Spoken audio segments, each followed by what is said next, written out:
साथ तेरा है बतेरा रावाज बावाज ओनु लुक।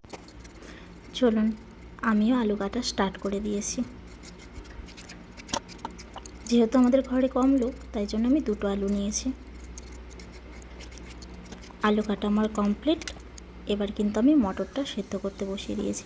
এর সাথে আলু দেব না, কারণ আলুটা চন্দ্রমুখী, মটরের সাথে দিলে গলে একদম মানে কি বলবো, আলু আর আলু থাকবে না। চলুন, এদিকে আমার মটর মনে হয় সিদ্ধ হয়ে গেছে, আর এদিকে আমি মশলা বাটছি। মশলা বাটা আমার কমপ্লিট। চলুন, কড়াই বসিয়ে দিয়েছি।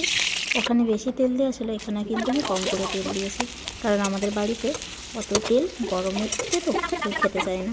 তাই জন্য হালকা তেল, ওতে আদা রসুন পেঁয়াজ দিয়ে নেড়ে টমেটোটা দিয়েছিলাম, ওটা আপনাদেরকে দেখানো হয়নি।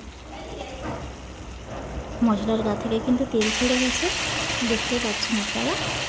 এবার আমি ওর মধ্যে দিয়ে রাখবো কাঁচা কেটে রাখা আলুটা, কারণ এটা আগেই বলেছি এটা চন্দ্রমুখী আলু, এটা অল্পতেই কিন্তু সেদ্ধ হয়ে যায়।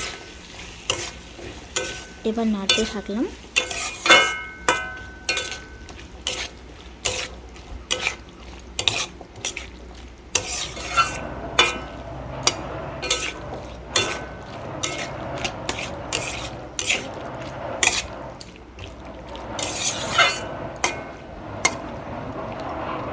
আলুটাকে ভালো করে কষিয়ে নেব।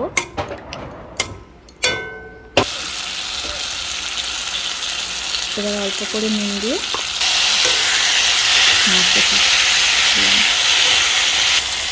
জল দিয়ে দেবো বেশি করে,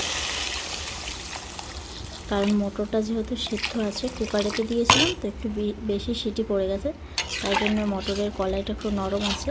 আলুটাকে আগে বেশ কিছুক্ষণ একটু সিদ্ধ করে নেব, তারপর মটরটা দিয়ে নামিয়ে নেব।